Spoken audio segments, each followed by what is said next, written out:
l'apparente tranquillité des paysages sauvages de la Terre, une guerre silencieuse se déroule. Dans ces zones humides paisibles, l'eau reflète le ciel, dissimulant des formes vert-noir qui attendent sous la surface. Sur le sol forestier, la litière de feuilles dissimule des yeux qui ne clignent jamais. Dans les sables du désert, monticules et creux dissimulent des intentions mortelles. La nature sauvage appartient aux prédateurs qui rôdent. Le patient mortel de la nature.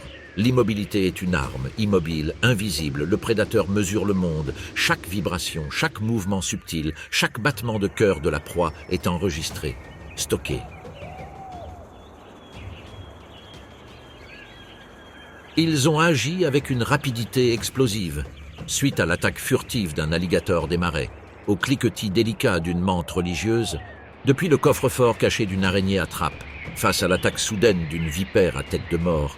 L'énergie est conservée jusqu'à ce que le moment idéal arrive. Puis, en un instant, la violence éclate. Ces chasseurs ne poursuivent pas. Ils attendent.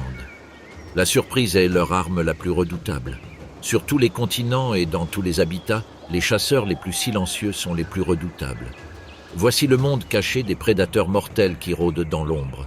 Nous commençons dans le Nouveau Monde, Amérique du Nord, sous les eaux tranquilles des marais du Sud. Une ombre attend, la surface brille au soleil, roseaux réfléchissants et genoux de cyprès. Ci-dessous, l'alligator d'Amérique, Alligator mississippiensis, flotte presque invisiblement. Seul un infime aperçu de ses yeux et de ses narines perce le miroir de l'eau. Des algues vertes s'accrochent à sa coquille. Son corps est ancien, une relique vivante du Crétacé. Chaque écaille est un chef-d'œuvre de conception, robuste, emboîtable et parfaite pour la discrétion. Sa mâchoire, d'une puissance inimaginable, est prête. Une pression capable de broyer des os et pourtant parfaitement maîtrisée. Le caïman attend, les minutes passent, puis une heure. Sa proie reste inconsciente de tout. Un héron patauge avec grâce, les pattes tremblantes dans l'eau peu profonde, le regard scrutant les poissons. L'alligator se déplace imperceptiblement, agitant sa queue juste assez pour maintenir son équilibre. L'eau ondule autour de son museau. Le héron fait un pas de plus. L'attaque est soudaine, explosive. Un éclair de dents et de muscles. Le héron se débat, ses ailes dispersant la lumière. Un plouf, puis le silence. Le caïman plonge, entraînant sa proie dans l'ombre. Les écailles frottent contre la boue. La vie du héron s'achève, mais le marais prospère. Sa carcasse nourrit poissons, tortues et charognards.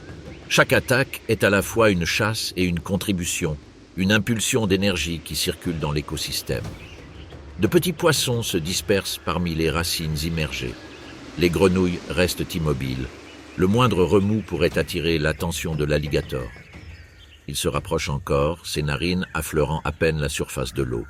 Ses yeux, dorés mouchetés de noir, scrutent le moindre mouvement. Un jeune cerf s'approche de la berge. Ses sabots effleurent la boue humide. L'eau déforme son reflet. Le caïman reste immobile. Le cerf se penche pour boire. Le caïman frappe. L'eau jaillit.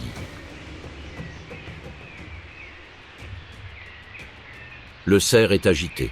La boue est en ébullition. Pince dentaire. Le silence retombe sur la rive, seulement troublé par les échos des éclaboussures et des luttes. Le caïman se débat, entraînant sa proie vers le large. Cependant, toutes les chasses ne sont pas couronnées de succès.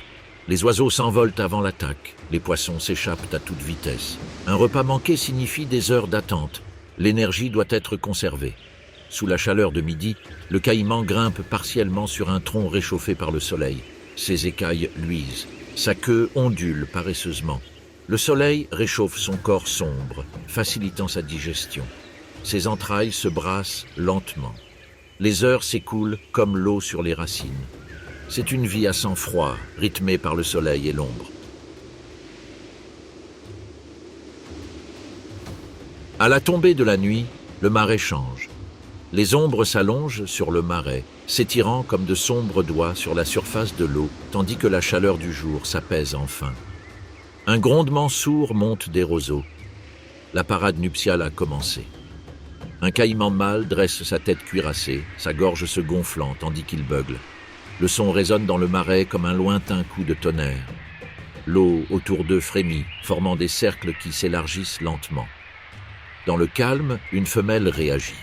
Sa réponse est plus douce. Son beuglement est à la fois un avertissement et une invitation. Il signale aux mâles rivaux de rester à distance. Dans le même temps, il invite toute femme qui l'écoute à s'approcher. Sous la mousse espagnole et les racines des cyprès, la force se mesure non seulement au combat, mais aussi à la résonance, la portée d'un cri, la profondeur avec laquelle il agite l'eau. Le marais réagit par des ondulations.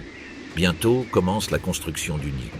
La femme se déplace avec une délicatesse surprenante. Elle ramasse des roseaux, des herbes et des mottes de boue, formant un monticule suffisamment haut pour contenir la marée montante. De ses puissantes mandibules, elle dépose délicatement chaque poignée, façonnant ainsi le nid en forme de dôme. C'est dans cette chambre chaude et fertile qu'elle dépose ses œufs. Des sphères pâles et fragiles restent cachées sous des couches de végétation. Le monticule irradie de chaleur, isolant le nid du froid nocturne et des regards indiscrets. Les semaines passent. La mère attend non loin de là, vigilante et infatigable. À l'intérieur des œufs, de minuscules caïmans grandissent, blottis les uns contre les autres comme des versions miniatures des géants qui les gardent. Puis, par un matin humide, de faibles trilles parvinrent à travers le monticule. Le son est sans équivoque. Elle les entend. Elle se dresse, écarte la couche supérieure du nid avec son museau et le découvre avec une délicatesse experte. Les oisillons émergent, les yeux brillants et le plumage tacheté de bandes jaunes. Leurs cris implorent de l'aide. Elle en ramasse délicatement quelques-uns avec ses mâchoires. Un à un, elle les conduit vers les eaux peu profondes. D'autres gambadent à ses côtés, éclaboussant l'eau de leurs petites pattes en suivant son ombre dans le monde.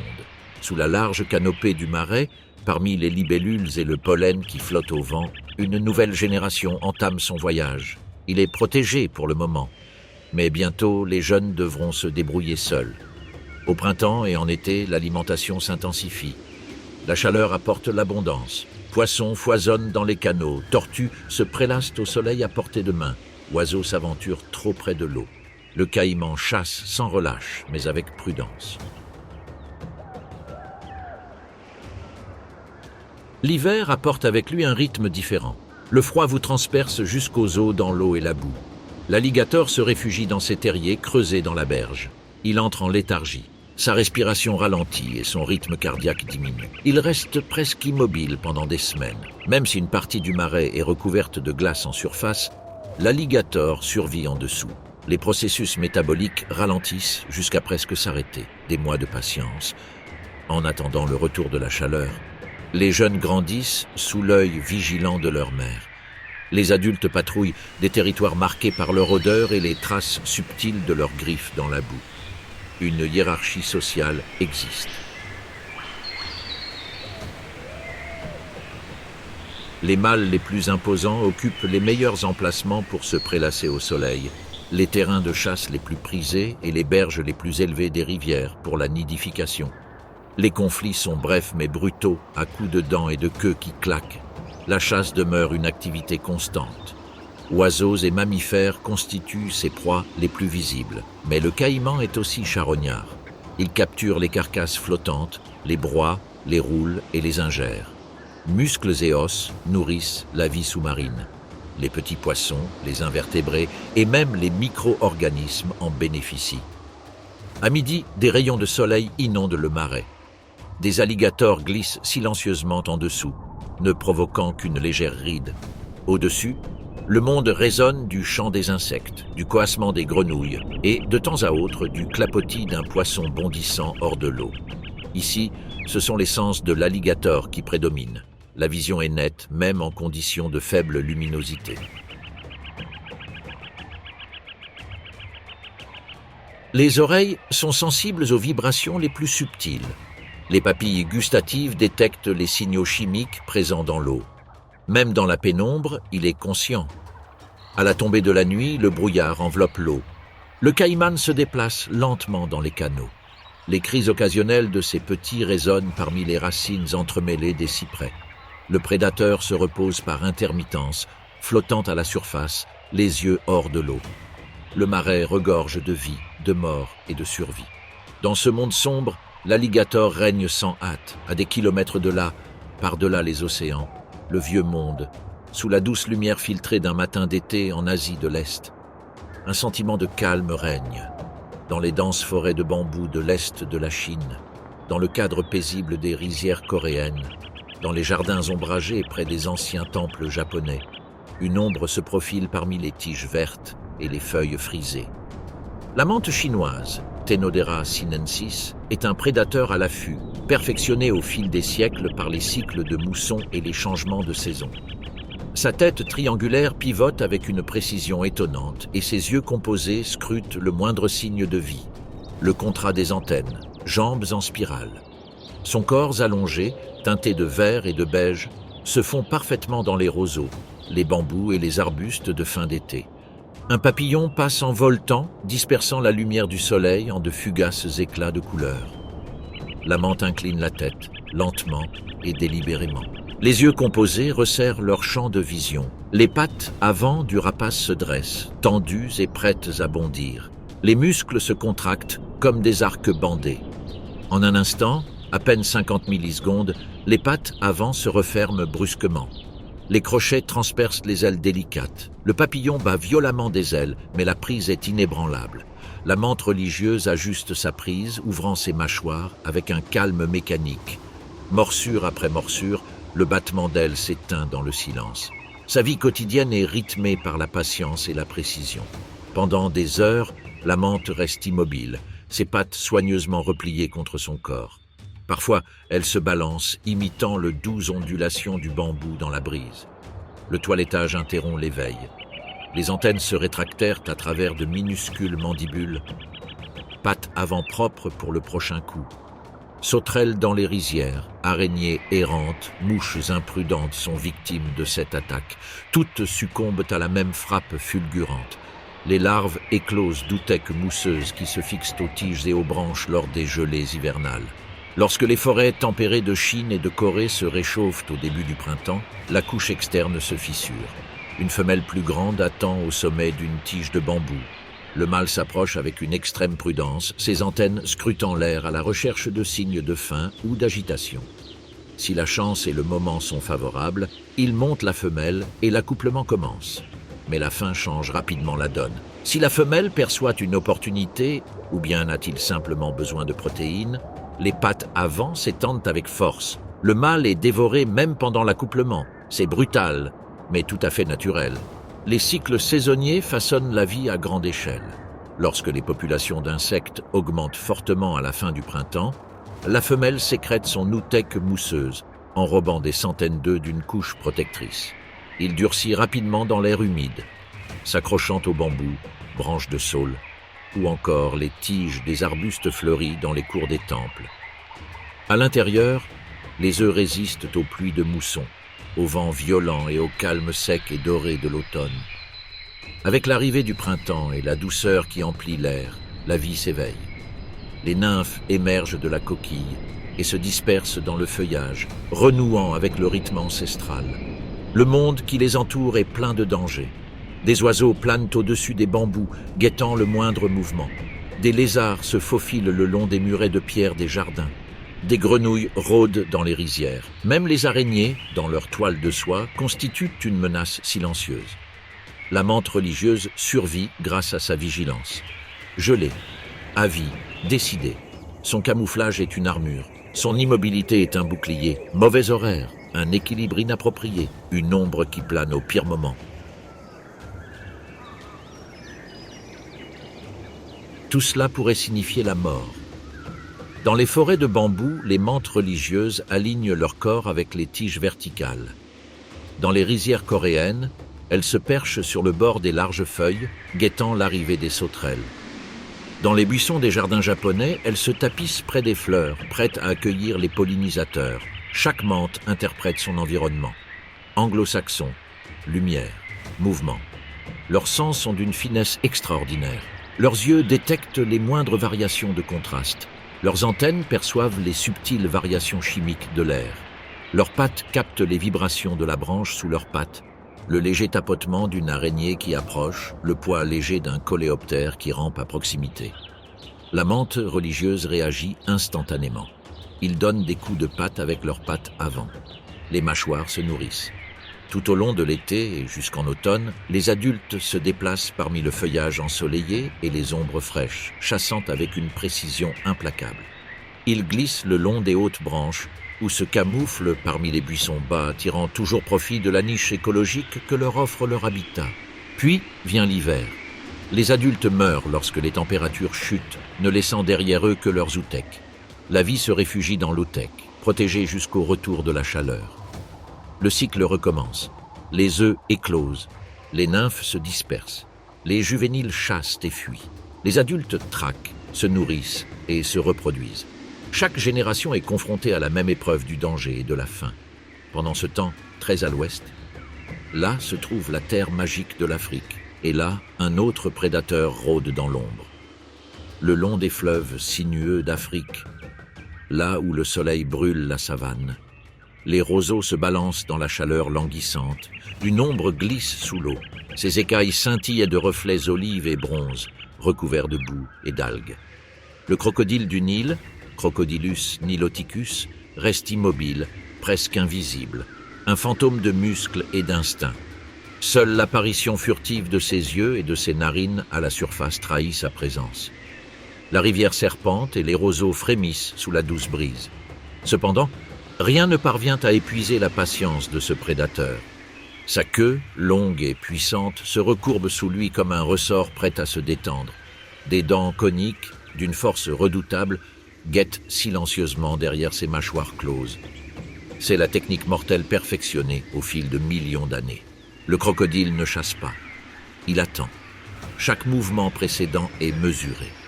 Chaque onde est scannée. Chez ce patient prédateur, survie et faim sont intimement liées. De l'autre côté de la berge brûlée par le soleil, un troupeau de zèbres approche. La poussière se soulève sous le claquement de leurs sabots. Leurs pattes tremblent, rongées par la soif. Ils se penchent pour boire, indifférents aux regards qui les suivent, les narines dilatées. Le crocodile remue légèrement, le temps ralentit, le troupeau boit, la queue fouette une fois, puis 2 fois. Sans prévenir, l'eau explose, les zèbres s'éparpillent, leurs sabots raclant la boue et l'eau. Le crocodile s'accroche à une patte arrière, se tordant, se retournant, exécutant une manœuvre périlleuse avec une précision mécanique. L'eau se transforme en écume. Le zèbre, luttant pour se libérer, est entraîné sous l'eau. Mais toutes les chasses ne sont pas couronnées de succès. Les gazelles s'enfuient d'un bond. Les impalas dressent la queue et disparaissent. De jeunes crocodiles tâtent le terrain, mordillant timidement grenouilles et poissons. La rivière grouille de vie et le prédateur s'adapte. Les poissons se faufilent sous les branches flottantes.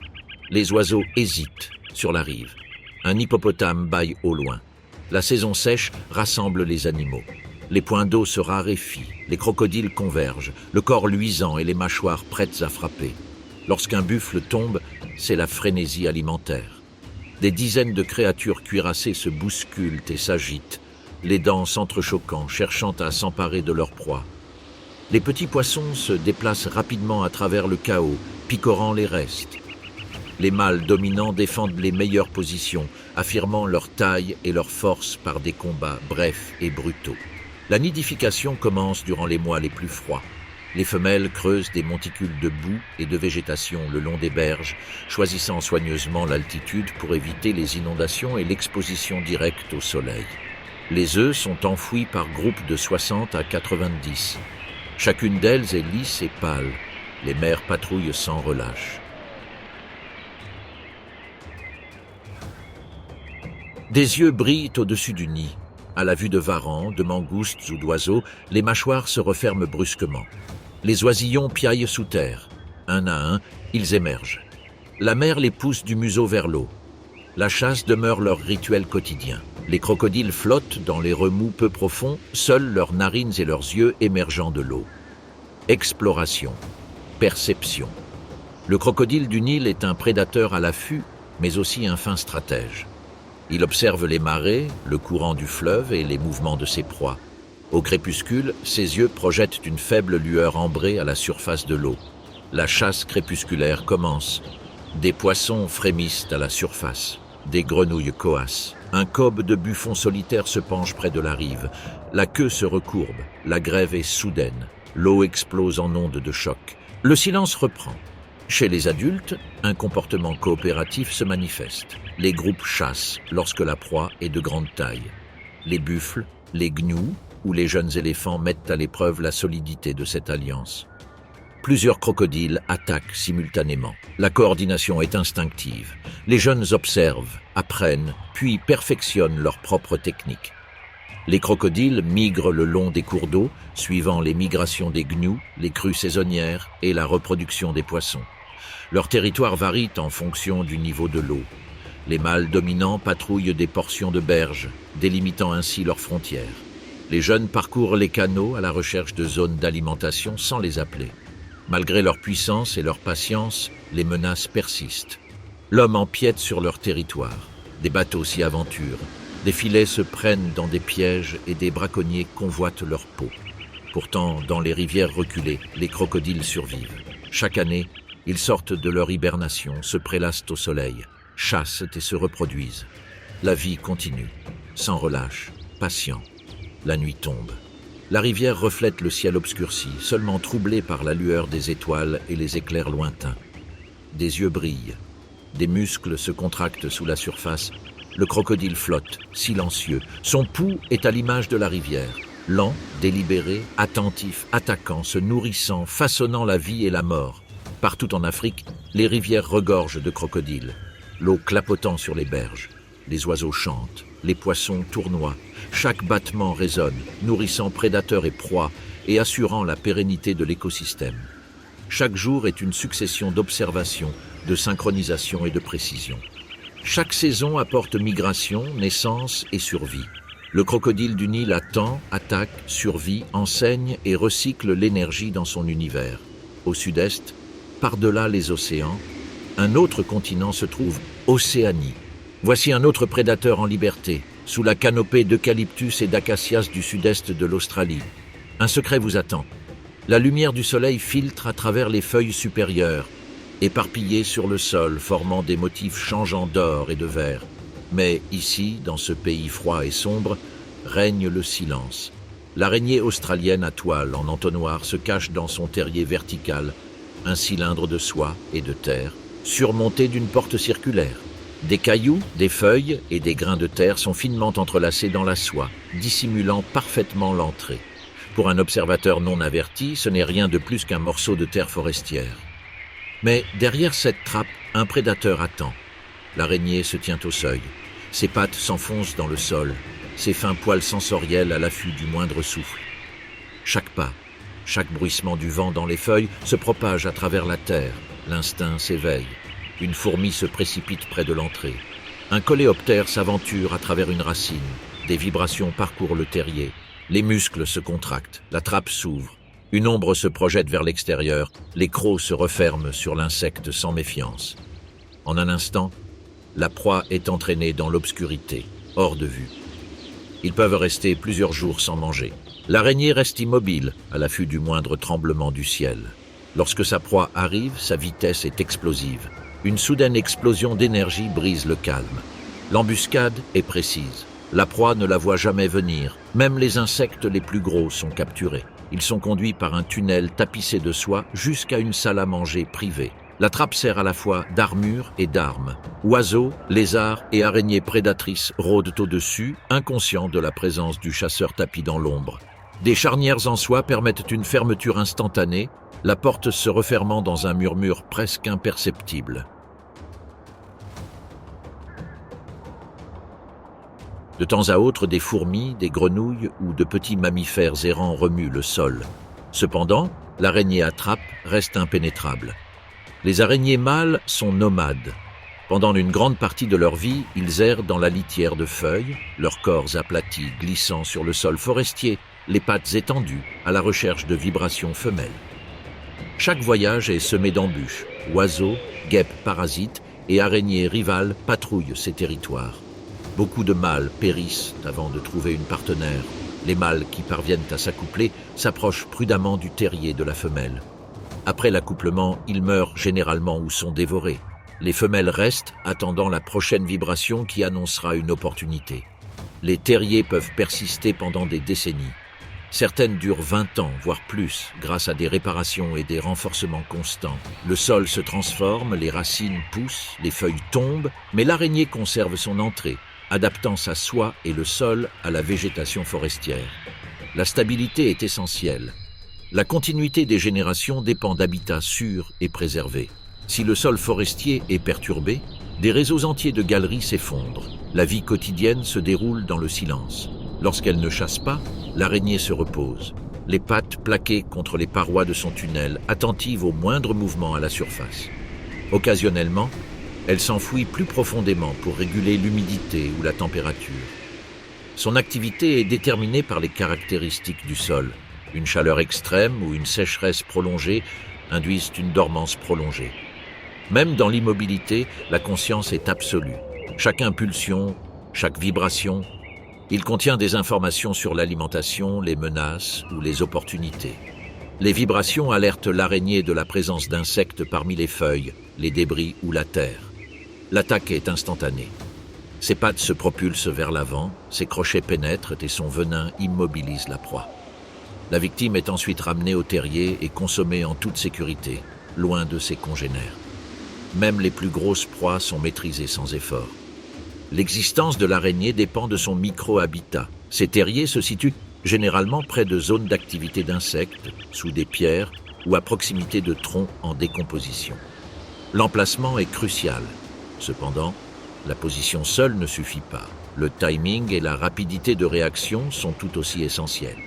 Un coup mal calculé ou une porte levée trop tard permettent à la proie de s'échapper. Les femelles se reproduisent en déposant des ootèques, capsules d'œufs soigneusement placées à l'intérieur du terrier. Les œufs, protégés par de la soie, éclosent au gré des saisons et de l'abondance des insectes. Les nymphes sont des répliques miniatures, vulnérables mais animées par l'instinct de creuser et de chasser. Beaucoup succombent aux fourmis, aux oiseaux ou aux grosses araignées. La survie sélectionne les plus patients, les plus précis et les plus résilients, perpétuant ainsi la lignée. La stabilité environnementale est essentielle. Les perturbations forestières ou l'activité humaine peuvent détruire des réseaux entiers de terriers. Dans les habitats intacts, les générations se succèdent, unies par le même sol et la même végétation. Leur présence silencieuse assure le maintien d'un microcosme de prédation, de cycle des nutriments et d'équilibre écosystémique. Dans les moments de silence, l'araignée écoute. Une légère vibration parcourt le sol. L'instinct s'éveille. Les muscles se contractent. La trappe s'ouvre. D'un seul mouvement, elle s'ouvre. Les crocs s'enfoncent. La proie est prise au piège. Les ténèbres engloutissent le butin. La trappe se referme brutalement. Le silence retombe. Le sol forestier retrouve son calme trompeur. Chaque jour est une période d'attente. Chaque saison est un cycle de survie. Chaque génération reflète le pouvoir de la patience et de la prédation. Non loin de là, un prédateur similaire règne dans l'eau. Rivière, mer. Elle n'est pas affectée par la salinité. Là où les rivières rencontrent la mer, là où les estuaires scintillent sous le soleil tropical, attendez en silence. Le crocodile marin, Crocodylus porosus, glisse sous la surface de l'eau. Ses écailles, d'un bronze et d'un vert olive éclatant, forment une armure conçue pour résister aux coups et aux morsures. Ses yeux et ses narines saillants font saillie à la surface comme des miradors. Chaque muscle est tendu, les courants ondulent dans l'estuaire. Les poissons se dispersent sans s'en apercevoir. Les crabes se faufilent le long des racines des mangroves. Un buffle d'eau approche, ses sabots labourant la boue. Le crocodile perçoit la moindre vibration. Les infimes variations de pression de l'eau sont signalées par des récepteurs hypersensibles situés dans ses mâchoires. Il connaît la taille, la vitesse et la distance de chaque proie. La patience est leur arme. Il reste immobile, se fondant dans la végétation flottante et les ondulations ensoleillées. Puis arrive le moment fatidique. Les muscles de sa queue palpitent. Une accélération explosive propulse le crocodile en avant. L'eau jaillit. Ses mâchoires énormes se referment sur le flanc du buffle. Le processus mortel s'amorce, déchirant chair et os. L'eau est en ébullition, tourbillon de boue. Les cris déchirent l'air humide. D'autres crocodiles des environs flairent l'occasion. Ils se jettent sur la proie et la déchiquettent de leurs mâchoires. Les poissons se joignent à la mêlée, se nourrissant des restes de chair. Les crocodiles marins sont des prédateurs opportunistes. Les jeunes se nourrissent principalement de poissons, de crustacés et de petits mammifères. Les adultes sont confrontés aux requins, aux sangliers et, parfois, à des humains sans méfiance. Un requin traverse l'embouchure de l'estuaire. Le crocodile perçoit la légère variation de pression. Il se jette sur le requin, refermant ses mâchoires sur ses nageoires. Les coups de queue et les mouvements du crocodile créent un tourbillon dévastateur. L'élan est primordial. Une fois prise au piège, la proie ne peut s'échapper. Sa routine quotidienne est à la fois implacable et méthodique. Les crocodiles se prélassent au soleil pour réguler leur température, s'immergeant dans l'eau pour digérer lentement leur nourriture. Ils patrouillent leur territoire d'un regard dominant, le corps bas et les narines dépassant de la surface. Ils défient leurs rivaux par des grognements sourds dont l'écho résonne à plusieurs mètres sur l'eau calme.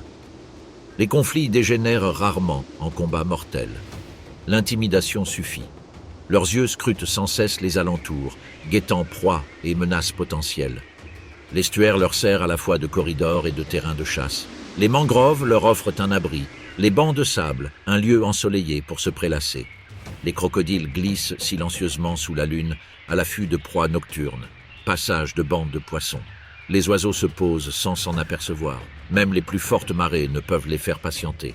Les adultes dérivent au gré des courants à travers les archipels, se dispersant en mer sur des centaines de kilomètres.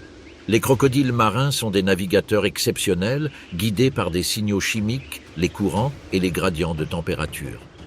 Certains effectuent des trajets entre les embouchures des fleuves et les récifs côtiers.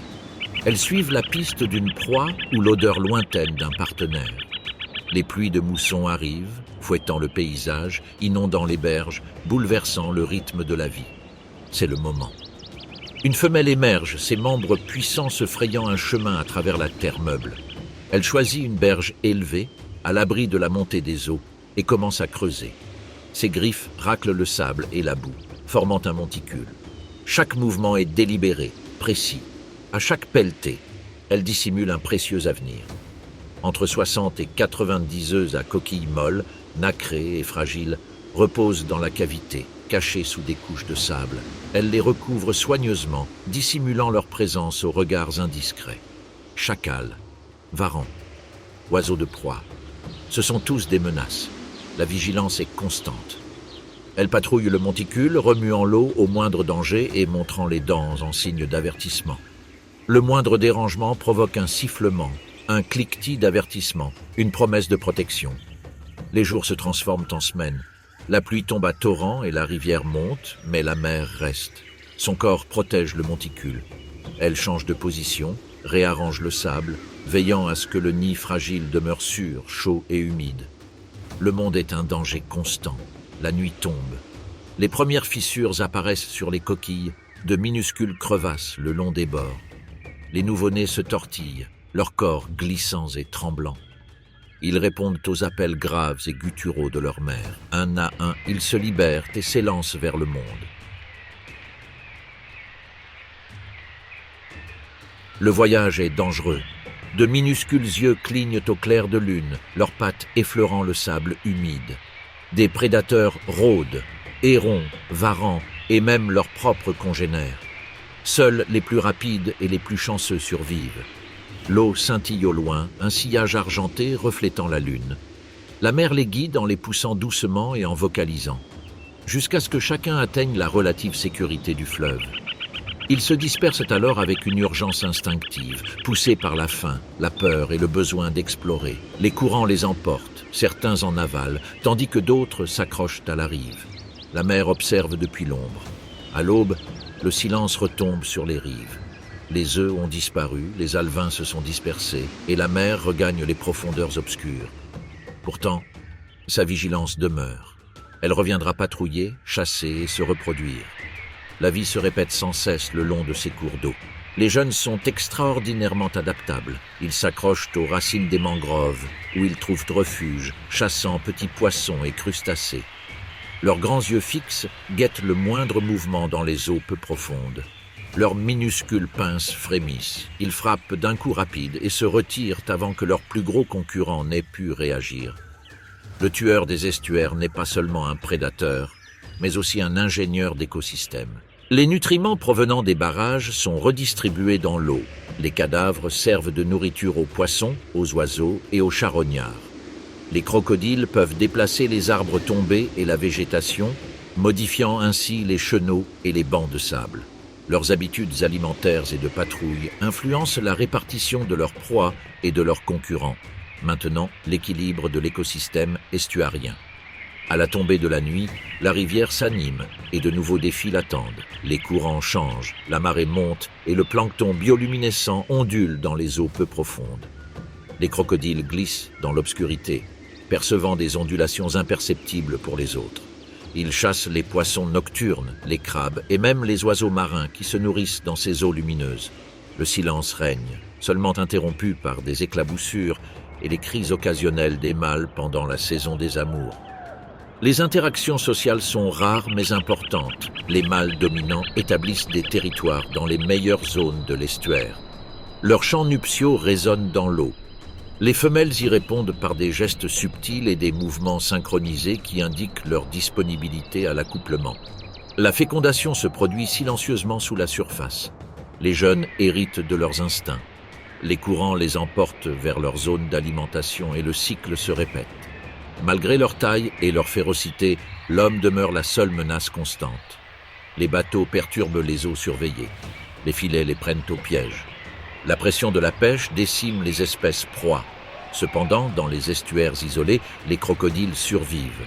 Leur longévité leur permet d'observer des décennies de changements. Les adultes peuvent atteindre 7 mètres de long et peser plus d'une tonne. Les pluies provoquent le débordement des rivières. Les déplacements des proies se modifient. Les crocodiles migrent, chassent et se reproduisent au rythme de ces cycles naturels. D'une embuscade à un tournant fatal, du bronzage aux patrouilles, chaque mouvement est précis. De retour dans le Nouveau Monde, un autre prédateur à l'affût domine les cieux. Dans le silence profond de la nuit, quand le vent souffle à peine, une ombre se glisse entre les arbres, facile, silencieux, invisible, les yeux grands ouverts, ambre, sans cligner des yeux. Scruter le monde qui s'assombrit avec une précision chirurgicale. Le grand-duc d'Amérique, Bubo virginianus, est un prédateur nocturne. Son plumage, moucheté de gris, de bruns et de crème, se fond parfaitement avec l'écorce des arbres et les ombres. Un camouflage vivant perfectionné au fil des millénaires. Les plumes sont bordées de franges douces qui atténuent même le plus léger bruissement de l'air. Ici, dans le calme du crépuscule, la discrétion est primordiale. Son disque facial est un satellite parfait, captant le moindre murmure, le plus infime mouvement. Ses oreilles asymétriques triangulent le son avec une précision chirurgicale. En contrebas, un campagnol se faufile à travers la litière de feuilles. De minuscules griffes raclent la terre. Les muscles se contractent, le regard fixe. La chouette se balance légèrement, attentive au moindre changement d'odeur ou de son. Ses serres, acérées comme des poignards d'acier, agrippent la branche, prête à bondir. Soudain, elle s'élance. Ses ailes se déploient, glissant comme de la fumée. Pas une plume ne bouge, pas un seul son ne trahit leur mouvement. Le campagnol se fige, inconscient du prédateur qui le traque. Avec la grâce d'une feuille morte, la chouette fond sur lui, serre déployée. L'impact est instantané. La proie est saisie, broyée, et sa vie s'éteint en un éclair. La chouette replie ses ailes et s'envole à nouveau vers les arbres. Son bec crochu déchire ou avale. Toute la nuit, ce rituel se répète. Lapins, souris, moufettes et même écureuils. Le hibou saisit la moindre occasion. Parfois, il attrape de petits oiseaux en plein vol, perchés sur des branches ombragées. Chaque capture est d'une précision chirurgicale. Le prédateur approche du côté au vent. Il glisse à travers des couloirs silencieux.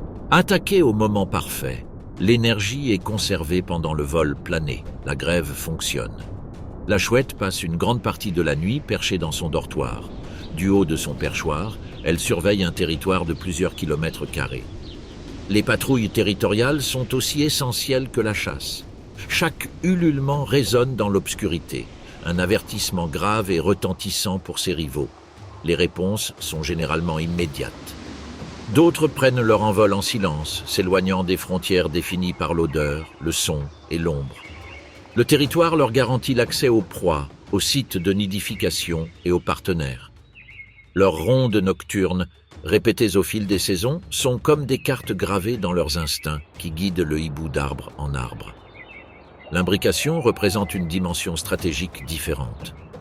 Au cœur silencieux de la forêt, où le clair de lune filtre à travers les branches en de fins reflets argentés, le grand-duc choisit un lieu pour son avenir. Il ne construit pas sa propre demeure. Il s'approprie plutôt ce que d'autres ont laissé derrière eux, de vieux nids de faucons, plateformes à corbeaux abandonnés, même les profondes fissures creusées dans les parois de la falaise. Le nid est choisi pour sa hauteur, son emplacement discret et sa domination sur l'obscurité environnante. Une fois choisi, le lieu se métamorphose sous l'effet de la présence de la femelle. Elle devient plus grande, plus lourde et plus imposante. Sa silhouette remplit le nid tandis qu'elle couve ses œufs. Ses plumes se hérissent pour se protéger du froid. Le mâle disparaît dans la nuit, chasseur silencieux, guidé par son devoir. Sa tâche est implacable. Nuit après nuit, il revient avec sa proie, ne s'arrêtant que le temps de la lui livrer avant de se fondre à nouveau dans l'obscurité. Sa défense est féroce. Rares sont les créatures qui osent contester l'affirmation d'un hibou. Cependant, la forêt regorge de gueules affamées et d'opportunistes errants. Un raton laveur grimpant au tronc d'un arbre, un renard rôdant au pied d'une falaise, même un humain curieux qui s'approche de trop près. Tous suscitent la même réaction. L'air explose dans un battement d'ailes. Une ombre descend d'en haut avec une précision terrifiante. Des griffes acérées comme des poignards fendent l'air, lançant un avertissement sans équivoque. Un sifflement aigu et primal résonne, délivrant un message clair. Restez à distance. Le nid est peut-être emprunté, mais ses défenseurs sont inébranlables. Même le mâle se joint à l'attaque, plongeant et faisant fuir les intrus. Aucun prédateur ne prend un jeune hibou grand-duc à la légère. La plupart n'essaient même pas 2 fois. Dans cette forteresse d'agressivité et d'ombre, les oisillons commencent leur existence étrange et fragile. Ils naissent sans plumes, pâles et clignant des yeux, leurs cris faibles dans l'immensité de la forêt. La mer les protège sous ses ailes. Leur chaleur est leur seul rempart contre le froid. Au fil des semaines, de douces plumes poussent, leurs yeux s'aiguisent. Leur monde reste limité aux nids et aux silhouettes changeantes de leurs parents revenant avec de la nourriture, des souris suspendues au sommet, des lapins agrippés avec leurs griffes. Parfois même la silhouette noire et blanche d'une moufette. La nuit devient leur maître.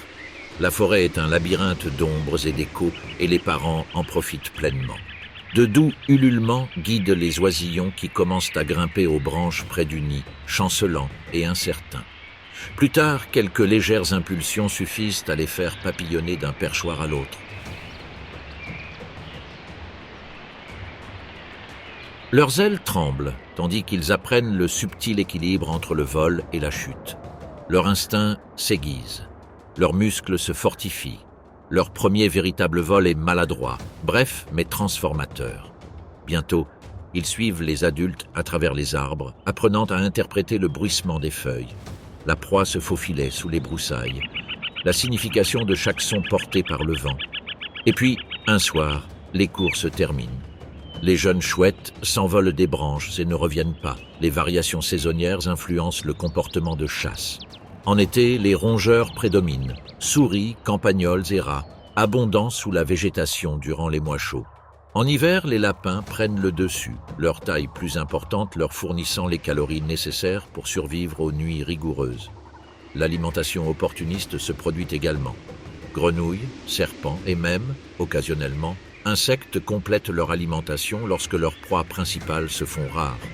La prédation n'est pas sans risque. Si peu osent s'attaquer au grand-duc d'Amérique, d'autres rapaces, plus imposants, peuvent le harceler et ces petits sont vulnérables aux ratons laveurs et aux serpents. Les orages nocturnes rendent la chasse difficile. Le vent fouette les ailes, la pluie masque même les sons les plus faibles. Même un chasseur expérimenté peut échouer et revenir les mains vides. Pourtant, chaque nuit, leur persévérance est récompensée. Les chouettes reviennent année après année sur les territoires qu'elles ont établis dans leur jeunesse. Leur lien avec le lieu, la présence de proies et leurs partenaires est indéfectible. La parade nuptiale implique des démonstrations. Outs, Ailes déployées, manœuvres aériennes ritualisées, ce cycle culmine avec l'accouplement et la ponte à la fin de l'hiver ou au début du printemps. L'incubation dure environ 1 mois. Les oisillons quittent le nid entre 2 et 3 mois, maîtrisant le vol et la chasse à la fin de l'été. Le savoir-faire se transmet instinctivement de génération en génération. L'observation révèle des comportements sociaux subtils. Les couples partagent généralement un territoire de chasse commun. La chasse synchronisée est possible, notamment lors des périodes d'abondance de proies. La communication vocale est complexe. Des cris de basse fréquence se propagent dans les vallées, transmettant des informations sur le statut, la position et les intentions. Les vols silencieux à travers les clairières ne sont interrompus que par des cris de joie lorsque cela s'avère nécessaire. Ces adaptations vont au-delà de la chasse. La structure de ses ailes lui permet de voler silencieusement à travers les arbres denses. Ses yeux, optimisés pour la vision nocturne, détectent les moindres mouvements. Son plumage dense contribue à la thermorégulation. Par temps froid, les plumes se gonflent pour emprisonner l'air et conserver la chaleur. Les réserves de graisse fournissent de l'énergie pendant les périodes de disette. Chaque caractéristique anatomique, chaque nuance comportementale a évolué pour assurer la survie dans l'environnement nocturne exigeant. Dans l'obscurité de la forêt, la chouette influence les populations de ses proies, façonnant indirectement la végétation en contrôlant les rongeurs. Les pelotes de réjection des chouettes, restes régurgités d'os et de poils, fournissent des nutriments aux microbes du sol. Les insectes qui se nourrissent des pelotes de réjection de la chouette achèvent un petit cycle d'interaction écologique pourtant essentiel. À l'aube, la chouette se réfugie dans l'épaisse canopée d'un arbre ou dans un creux, les ailes repliées et les yeux mi-clos. La forêt s'apaise. Les rongeurs sortent de leur terrier. Le soleil scintille sur les feuilles. Le chasseur nocturne se mue en observateur, se préparant à l'arrivée des ténèbres. Nous devons maintenant retourner en Australie, sous les eaux scintillantes de la grande barrière de corail, là où les tours de corail s'élèvent comme d'anciennes citadelles. Les courants murmurent à travers les labyrinthes de pierres vivantes. Un tueur silencieux rôde, parmi les débris de corail brisé. Des étagères calcaires éparses, accumulation de sable mouvant près des pentes extérieures du récif de Lizard Island. Une forme rugueuse et verruqueuse reste immobile, indiscernable des décombres. Le poisson-pierre, Sinanceia verrucosa, est la mine invisible du récif. Sa surface tachetée, aux teintes brun boueux, orange-rouille et crème pâle, la rend presque indiscernable des débris coralliens. Pour un œil non averti, ce n'est rien de plus qu'une roche irrégulière. Cependant, chaque fibre de son corps est préparée à un accès de violence. Pendant des heures, il reste immobile, les membres étendus, les yeux à peine visibles au sommet de sa tête aplatie. De minuscules crêtes sur sa peau imitent des formations coralliennes. Sa ligne latérale détecte le moindre mouvement dans l'eau, la moindre ombre d'un poisson qui passe. Il s'agit d'un canal délicat qui détecte les vibrations et les variations de pression. De petits poissons de récif et des crustacés s'approchent, inconscients du danger qui rôde sous la surface. Soudain, ils attaquent. La gueule du poisson-pierre s'ouvre en un clin d'œil, créant un vortex d'aspiration qui aspire sa proie. Les crevettes, les petites labres ou les jeunes poissons perroquets sont avalés entiers. L'attaque est brutale et précise, ne laissant aucune possibilité d'échappatoire. Les épines dorsales venimeuses du poisson, repliées contre son dos, restent inactives jusqu'à ce qu'une menace s'approche. Un contact accidentel déclenche une injection aiguë libérant des neurotoxines capables de paralyser de plus grands prédateurs ou un plongeur imprudent. Les épines s'arquent comme des dagues miniatures, prêtes à frapper, mortelles. Entre deux attaques, le poisson-pierre reste immobile, économisant son énergie. Son métabolisme est lent, fruit d'une efficacité évolutive. Le récif est riche, mais chaque mois de juillet compte, car la survie repose alors sur la discrétion et l'affût. Les courants amènent le plancton et les minuscules larves à leur portée. Les marées transportent les petits poissons à travers leur zone de chasse, et chaque changement de courant leur offre une occasion de se nourrir. Le poisson-pierre n'est pas un chasseur social. Il n'y a ni parade nuptiale sous les vagues, ni cri territorial. La vie est calme et cachée. L'activité alimentaire suit le rythme des marées, s'intensifiant à marée haute, ce qui amène la microfaune du récif. Le clair de lune déclenche la reproduction. Les petits œufs et les spermatozoïdes transparents sont transportés par le courant et se mêlent à des milliers d'autres pour perpétuer l'espèce. La ponte est aussi simple que le lâcher et la dispersion. Les jeunes poissons-pierres sont un peu plus mobiles, se déplaçant entre les anfractuosités coralliennes, les affleurements rocheux et les chenaux sableux. Leur camouflage est moins parfait et leurs épines plus petites, mais le principe reste le même, se cacher, attendre, attaquer. Chaque jour apporte son lot de défis.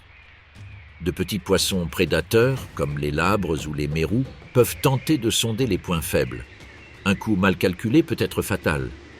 Seule la discrétion et la prudence garantissent la survie jusqu'à l'âge adulte, où la puissance du venin et un camouflage parfait réduisent les menaces à presque rien. Les adultes s'installent dans des zones de chasse privilégiées, zones de décombres, dépressions sous surplomb rocheux et zones où les courants canalisent leurs proies. Ils peuvent rester ici pendant des semaines, des mois, voire des années. Leurs déplacements sont minimes, se limitant généralement à de légers mouvements suite au dépôt de sable ou à la croissance du récif. Certains individus ont vécu plus de 20 ans. Leur métabolisme lent et leur habitat protecteur assurent leur longévité dans un écosystème hostile. La prédation sur le poisson-pierre est rare, bien que non impossible. Certains requins, raies et grands balistes ont appris à les retourner ou à les transpercer avec précaution, évitant ainsi les épines. Les serpents de mer contournent le venin, profitant des moments où les poissons-pierres évaluent mal leur vulnérabilité. Ces rencontres sont saisissantes de subtilité. Une ombre approche. Le poisson-pierre reste immobile. Il prospère dans les écosystèmes récifaux riches en nutriments où la compétition spatiale est intense. Chaque attaque leur apporte un apport calorique soudain, mais entre les repas, ils restent immobiles. Leur corps, parfaitement adapté au camouflage des coraux et des débris, constitue une forteresse indétectable. Bien que le récif soit animé de mouvements, le poisson-pierre est presque indétectable. Tout au long de l'année, les cycles du poisson-pierre s'entremêlent avec le rythme du récif. Les courants saisonniers apportent des apports de nourriture. Les variations de température déclenchent de subtils ajustements comportementaux et le clair de lune initie la dispersion reproductive. Les œufs parcourent de grandes distances, transportés le long de voies invisibles à travers les systèmes récifaux. Les larves grandissent, se fixent et entament un long apprentissage de l'immobilité, du camouflage et de l'action explosive. Le rythme de la vie se poursuit, attaquer, digérer et attendre. Il arrive que des observateurs humains découvrent par hasard le poisson-pierre, pénétrant sans le savoir dans son camouflage. Cette expérience est tout simplement insupportable. Dans la lumière changeante de l'aube, les poissons-pierres disparaissent de la vue sous les ondulations ensoleillées. Un banc de poissons se forme au-dessus. Les courants brassent le plancton. Le récif s'éveille. Mais en dessous, la mine reste silencieuse, patiente et mortelle. Le prochain prédateur à l'affût se trouve à l'autre bout du monde. Une fois de plus, nous devons voyager vers le nouveau monde. Sous la surface miroitante des vastes cours d'eau de l'Amazone, une ombre se déplace. Des écailles vert foncé ondulent sous les feuilles flottantes et les racines enchevêtrées. L'anaconda, Eunectes murinus, se déplace de manière presque invisible. Son corps épais et musclé glisse sur l'eau avec une détermination silencieuse. Seules ses narines et ses yeux légèrement levés trahissent sa présence. Il scrute les berges à la recherche du moindre mouvement, du moindre remous parmi les roseaux. Pendant des heures, il reste immergé, intact. Son corps reste recroquevillé sous l'eau et la végétation. L'eau chaude charrie des parfums et des vibrations. Des capybaras broutent non loin. Un héron patauge prudemment à la recherche de poissons. L'anaconda perçoit la moindre ondulation. Un léger mouvement de ses narines, un léger coup de langue, et il sait quelle proie est à portée. Puis un mouvement soudain. Les anneaux musculaires se déroulent à une vitesse terrifiante. La queue d'un capybara frémit, un oiseau bat des ailes. Mais il est trop tard. L'anaconda frappe, ouvrant grand ses mâchoires et saisissant la chair de ses dents recourbées vers l'arrière. Les anneaux s'enroulent autour du corps comme des bandes d'acier vivantes. Le combat ne dure pas longtemps. Les membres se débattent, les griffes s'abattent, mais l'étreinte s'intensifie. Les poumons s'affaissent, la circulation ralentit. La victime s'enfonce sous la surface, ses halètements s'éteignant dans un silence absolu. Lorsque toute résistance cesse, l'anaconda entame le lent processus de son engloutissement. Inclinaison de la tête, mâchoires étendues sur sa proie, des dents qui glissent sur la fourrure ou les plumes. Entre deux repas, l'anaconda flotte, les yeux à peine hors de l'eau, la langue pendante, savourant les signaux chimiques de son environnement. Il dérive au gré des courants, trouvant souvent refuge parmi les troncs immergés ou les touffes de végétation aquatique. Les proies sont nombreuses, mais l'effort est minime. Il leur arrive de capturer un poisson, une tortue ou un oiseau imprudent qu'ils avalent tout rond. Les jeunes vivent dans les affluents peu profonds et les forêts inondées denses. Leur petite taille leur permet de se déplacer avec aisance dans les labyrinthes de racines et de roseaux. Les jeunes anacondas se nourrissent de poissons, de grenouilles et de petits oiseaux. La survie est difficile. La prédation par de plus grands serpents, des alligators et des oiseaux de proie constitue une menace constante. Les adultes règnent en maîtres sur les cours d'eau. En l'absence de prédateurs naturels, leur taille et leur force en font des super-prédateurs. Il arrive que des jaguars ou des caïmans tentent de les attaquer, mais la taille imposante et l'agilité aquatique de l'anaconda dissuadent généralement toute confrontation. Sa vie est lente. Chasser, digérer, repos, dérive. Des jours, voire des semaines, peuvent s'écouler entre deux repas. Les cycles saisonniers régissent les déplacements à grande échelle. Pendant la saison des pluies, les rivières débordent, les forêts sont inondées et l'anaconda se disperse dans les habitats nouvellement submergés. La végétation dense lui offre un abri pour chasser et nicher. Durant la saison sèche, les animaux se réfugient dans les lits de rivières permanents et les lacs sinueux. Cela concentre les populations et les proies. Ces fluctuations déterminent les opportunités d'alimentation, le territoire et les stratégies de survie. La reproduction est un spectacle d'une violence et d'une ampleur exceptionnelle. Lorsque les femelles sont en œstrus, les mâles détectent des signaux chimiques dans l'eau et la végétation. Plusieurs mâles peuvent converger et s'enrouler en spirales autour de la femelle. C'est une lutte acharnée et intense pour l'accouplement. Le vainqueur parvient à s'accoupler tandis que les autres restent enlacés, leurs corps musclés unis. Ce groupe, appelé boule de couvain, peut persister plusieurs jours. La fécondation est interne. La gestation dure plusieurs mois et coïncide avec la saison sèche. Contrairement à de nombreux reptiles, les anacondas donnent naissance à des petits vivants. Des dizaines de larves, déjà complètement formées, émergent, se tortillant dans un enchevêtrement de corps glissants, immédiatement capables de chasser petits poissons et grenouilles. Elles se dispersent parmi les roseaux et les racines submergées, chacune étant un prédateur miniature apprenant les codes de la zone humide. La mortalité est élevée. La prédation, la faim et les dangers environnementaux fauchent de nombreuses vies, mais seule une infime partie survit. La technique de chasse de l'anaconda est une merveille de biomécanique. Les muscles de son corps se contractent, exerçant une pression qui immobilise et étouffe sa proie. Les ligaments de la mâchoire permettent à la bouche de s'ouvrir largement. Cela signifie que le serpent peut avaler des proies bien plus grosses que sa tête. Le milieu aquatique favorise l'embuscade. L'eau atténue les sons, masque les vibrations et dissimule la taille du serpent. Les ondulations dans les roseaux ou une ombre passagère passent souvent inaperçues jusqu'à ce qu'il soit trop tard. Les actes de prédation sont terriblement efficaces. Un échassier peut explorer un chenal peu profond. Un anaconda attaque avec une rapidité fulgurante, ses mâchoires se refermant sur la patte ou le cou, enroulant l'oiseau autour de lui avant de l'entraîner sous la végétation flottante. Dans les eaux troubles, la tête d'un alligator émerge de la surface. L'anaconda se déplace silencieusement, ajustant sa position, attaquant avec une pression calculée.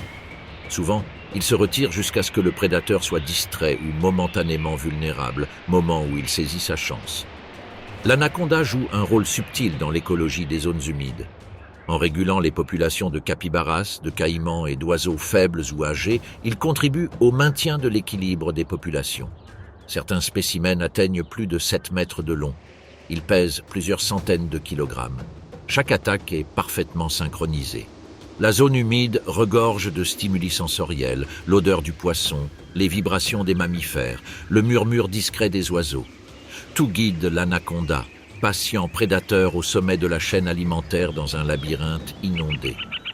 Au crépuscule, l'ombre de l'anaconda vert glisse sous la lumière réfléchie. L'eau scintille sur les écailles mouchetées.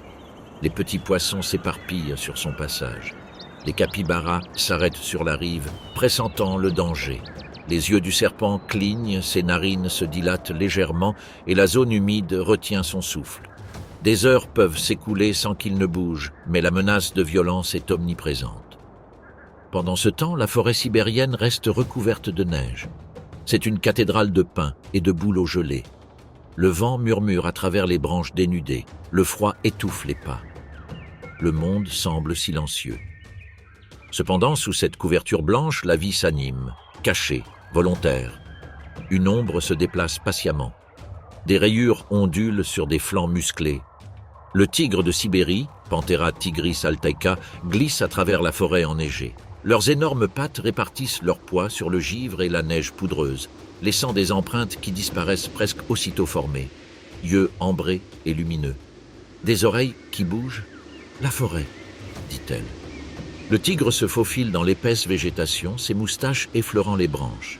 Cerfs, wapitis et sangliers, indifférents à sa présence, paissent dans les clairières. Les rayures du tigre brisent sa silhouette, lui permettant de se fondre dans l'ombre des troncs et des branches mortes. Il gèle. Sous la fourrure dorée, les muscles se contractent, tendus comme des ressorts d'acier. La queue bouge imperceptiblement, équilibrant des pas silencieux. Soudain, un mouvement fugace. Un faon de wapiti roux émerge des fourrés. Le tigre se déplace légèrement, ses pattes glissant dans la neige, les oreilles aux aguets du moindre bruit. Il avance centimètre par centimètre. Chaque rafale de vent confirme sa direction. Il s'arrête, il s'accroupit, il bouge à peine. Et puis, en un instant, c'est l'explosion. Les muscles se contractent, les griffes se déploient, les dents se pointent vers la gorge. La neige éclabousse les nuages, les membres se débattent violemment, et l'embuscade est consommée. Un cri de panique, puis le silence, seulement troublé par la douce brise hivernale. Le régime alimentaire est méthodique. Le tigre traîne sa proie dans l'épaisse végétation, loin des charognards. Ses dents déchirent, ses mâchoires broient, les puissants muscles de son cou sectionnent tendons et os. Pendant des heures, il se nourrit, s'arrêtant de temps à autre pour scruter la forêt. Ses sens ne connaissent aucun répit, chaque craquement d'une brindille, chaque rafale soudaine, toute trace de charogne. Tout cela est frappant. Durant la journée, il peut se retirer dans un repère caché pour se reposer. La nuit est faite pour se déplacer, explorer et patrouiller. Les chiots découvrent la forêt en jouant et en imitant. Ils se roulent dans la neige, se faufilent dans l'ombre et se poursuivent, apprenant ainsi le rythme de l'embuscade et de la patience. Sa mère regarde. Ces 2 années d'entraînement forgent des chasseurs capables de couvrir des centaines de kilomètres carrés en toute autonomie. Les compétences requises sont fondamentales.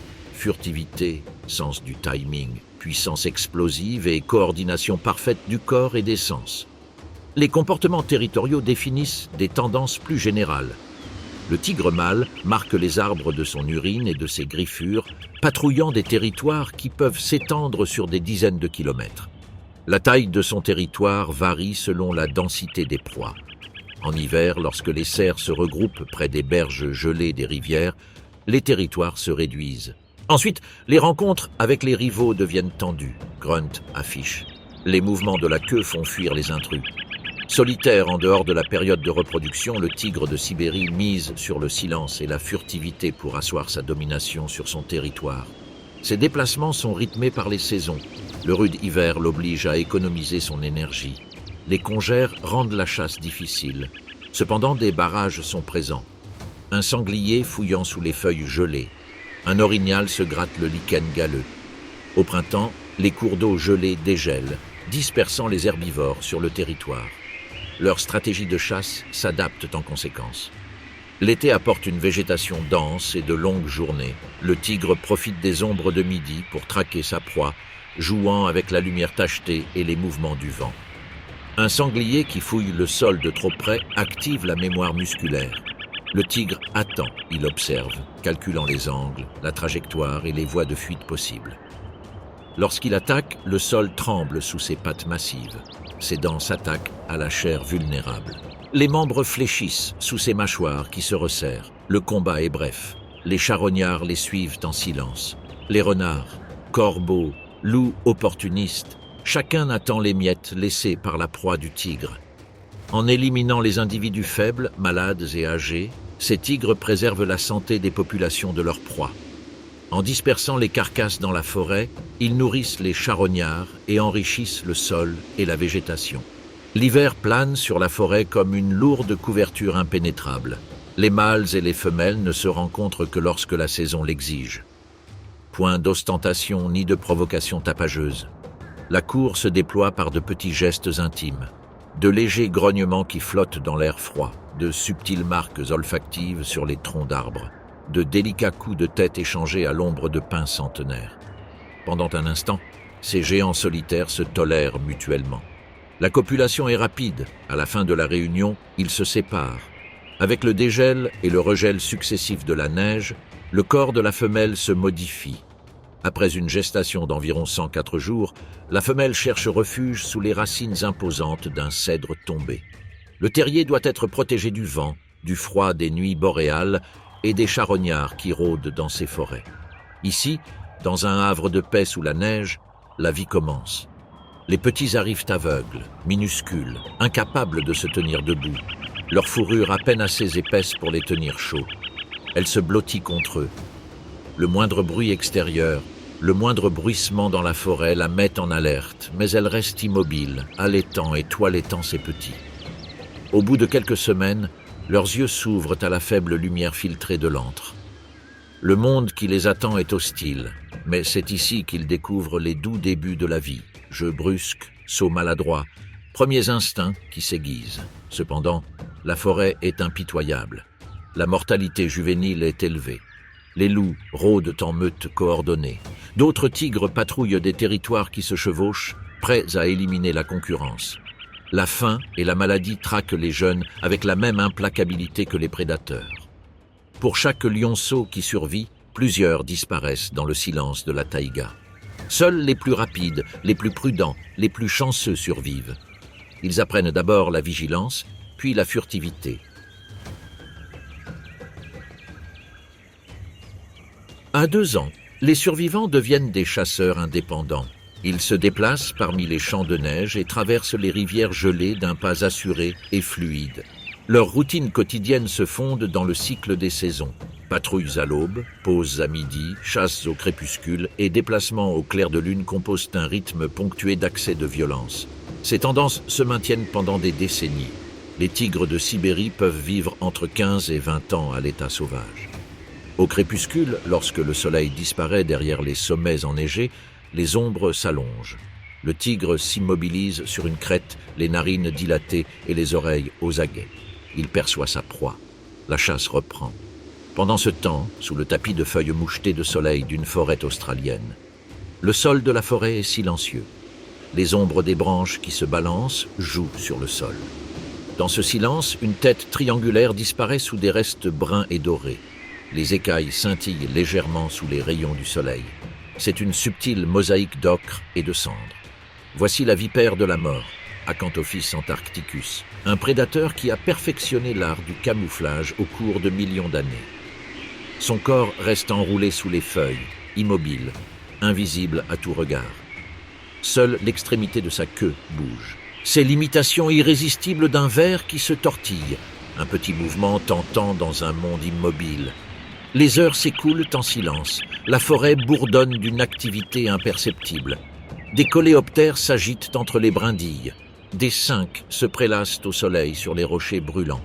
Chaque vibration du sol est perçue par les fossettes thermosensibles et le système nerveux ultrasensible du serpent. La vipère de la mort rôde. Sa tête triangulaire, large et plate, est parfaitement camouflée, dissimulant ses yeux et ses mâchoires. C'est un piège vivant, enroulé autour de ressorts invisibles de muscles et de tendons. Puis le mouvement se produit. Le cinq bondit près de l'extrémité de sa queue, qui se tord et se retourne. La vipère de la mort réagit. En un clin d'œil, les mâchoires s'abattent. Les dents percent la chair. Le venin se répand, rapide et mortel. La proie se convulse, se débat et s'effondre. Le serpent se déroule, avalant avec un rythme lent et délibéré, son corps glissant sur les écailles et le sol. Rien ne perturbe sa concentration. La vipère de la mort ne chasse pas activement.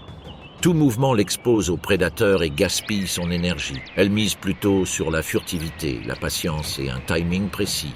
Lézards, petits mammifères, oiseaux ou toute créature suffisamment petite pour être maîtrisée constituent des proies potentielles. Son impact est explosif. Entre ses accès de violence, la vipère reste immobile, respirant à peine et économisant son énergie. La température influe également sur son comportement. Durant les heures les plus froides, le serpent reste enfoui, enroulé sous les feuilles mortes et l'écorce. À mesure que le soleil réchauffe le sol de la forêt, les muscles deviennent plus sensibles. La vipère possède un sens du rythme impeccable. Elle se déplace lorsque sa proie est vulnérable, attaque au moment précis où la distance et la trajectoire sont parfaitement alignées, puis se retire dans l'immobilité. La forêt s'échauffe sous le poids de l'été, et la lumière du soleil filtre à travers la cime des arbres dans un or changeant. La chaleur soulève la litière de feuilles, réveillant un monde caché sous les arbres. C'est ici, dans ce lit de décomposition et d'ombre, que les mâles se mettent en mouvement. Des phéromones flottent dans l'air, faibles, délicates, mais indubitables. Quelque part au loin, une femelle réceptive attend. La parade nuptiale chez ces serpents est une danse intime. Lorsqu'il la trouve, l'homme s'approche avec prudence. Leur corps se frôle, d'abord doucement, timidement, comme pour s'évaluer. Puis ils s'enroulent l'un autour de l'autre, s'entremêlant lentement en une spirale silencieuse. Leur queue s'aligne, leurs muscles se contractant avec une précision délibérée. Pas de lutte, pas d'affrontement. Ils restent ainsi des heures durant. Puis, aussi doucement qu'elle avait commencé, la rencontre prend fin. L'homme s'éclipse. Ce qui reste de la femelle, c'est l'avenir du sol forestier. Les semaines passent, il pleut. Dans des cavités secrètes sous les troncs, les racines et les pierres, la vie prend forme. Le moment venu, la femelle trouve un abri sous une souche en décomposition, à l'abri des prédateurs et des intempéries. C'est là qu'elle donne naissance non pas à des œufs, mais à des petits vivants. 20 minuscules serpents émergent, chacun parfait en miniature. Leurs écailles luisent, leurs langues frémissent dans l'air. Ils ne reçoivent pas plus de soins parentaux que la protection que leur mère leur a prodiguée durant la gestation. Elle s'en va en silence, sa mission accomplie. Les nouveau-nés sont laissés à eux-mêmes quelques minutes après leur naissance. Cependant, ils sont loin d'être sans défense. Les jeunes glissent sur la litière de feuilles, se camouflant parmi ces taches. Ils s'enfouissent sous de fines couches de débris, ne laissant dépasser que le bout de leur queue. Celle-ci se contracte, frémit, ondule. Leurs mouvements imitent les contorsions d'un ver ou d'un insecte. Les petits oiseaux se perchent sur les branches supérieures, curieux. Les petits lézards s'approchent furtivement, les yeux rivés sur le mouvement tentant. Et puis, en un instant, le minuscule serpent frappe. Chaque jour les façonne. Chaque attaque réussie affine le rythme de leur chasse. Des heures d'immobilité leur apprennent la patience. Les frayeurs nous apprennent à repérer les occasions qui se présentent. Cependant, la prédation ne représente que la moitié du défi. La vipère de la mort doit absolument éviter de devenir une proie.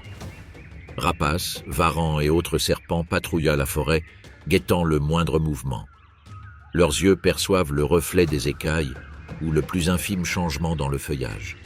Dans cet environnement, le camouflage est le seul atout de la vipère pour survivre. Il reste immobile, pour se fondre dans le décor. Ce n'est qu'alors qu'il pourra tenir jusqu'au prochain repas. Quand ce repas arrivera, tout doit être calculé. Un seul faux pas, une mesure mal avisée, et l'occasion est perdue. Les vipères de la mort modifient leur lieu d'embuscade au fil des saisons, en fonction de la densité des proies, de l'ensoleillement et de la disponibilité d'abri. Chaque serpent, indépendant et solitaire, observe méticuleusement son environnement. Son venin lui sert à la fois d'attaque et de défense. Ce cocktail de neurotoxines agit avec une rapidité terrifiante. Immobiliser la proie avant que la lutte ne mette la vipère en danger. Elle dissuade aussi les prédateurs. Une seule morsure peut être mortelle, ce qui apprend aux habitants méfiants de la forêt à se tenir à l'écart de ce chasseur furtif. À l'aube et au crépuscule, la forêt s'anime et recèle un potentiel immense. De petits mammifères cherchent de la nourriture. Les oiseaux volettent alentour. Les vipères à tête de mort restent complètement immobiles, remuant seulement leur queue, les yeux cachés et les mâchoires prêtes à bondir. En réduisant les populations de leur proie, ils assurent la santé des populations et maintiennent l'équilibre du complexe réseau de la vie.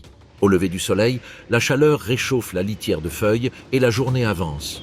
Le lézard à tête de mort peut alors légèrement changer de position, s'enrouler plus étroitement ou agiter sa queue. Son corps reste immobile. Dans les zones humides, les forêts, les déserts et les chambres souterraines secrètes, les prédateurs les plus redoutables du monde sont souvent ceux que l'on ne voit jamais. Ces prédateurs à l'affût prospèrent dans ce royaume silencieux d'ombres et de quiétude, façonnant les écosystèmes avec subtilité. Ils attendent. Ils écoutent. Ils n'attaquent que lorsque le moment est parfait. De l'alligator qui flotte sous la surface miroitante d'un marais, à la menthe religieuse qui se balance comme une feuille dans la brise, à l'araignée dans la trappe scellée sous son couvercle de terre. Chacune d'elles révèle une stratégie perfectionnée au fil de millions d'années. Leur existence repose sur un équilibre subtil entre énergie et opportunité. Chaque embuscade est un calcul. Chaque attaque est un pari qui peut déterminer leur survie au lendemain. Certains économisent leur énergie pour les mois de sécheresse ou de grand froid. D'autres ont recours au camouflage. Chaque prédateur, dans son propre environnement et sous son propre ciel, démontre que l'évolution favorise non seulement la vitesse ou la force, mais aussi les opportunités. Ces créatures maintiennent l'équilibre, régulant des populations qui, autrement, deviendraient incontrôlables. Ils sculptent les rythmes de leurs habitats. Ils veillent à ce que l'énergie circule d'une vie à l'autre de la manière la plus efficace possible. Maintenant, nous savons ce qui se cache derrière ce calme. Yeux, bobines, mâchoires, griffes, crocs. Le prédateur est à l'affût.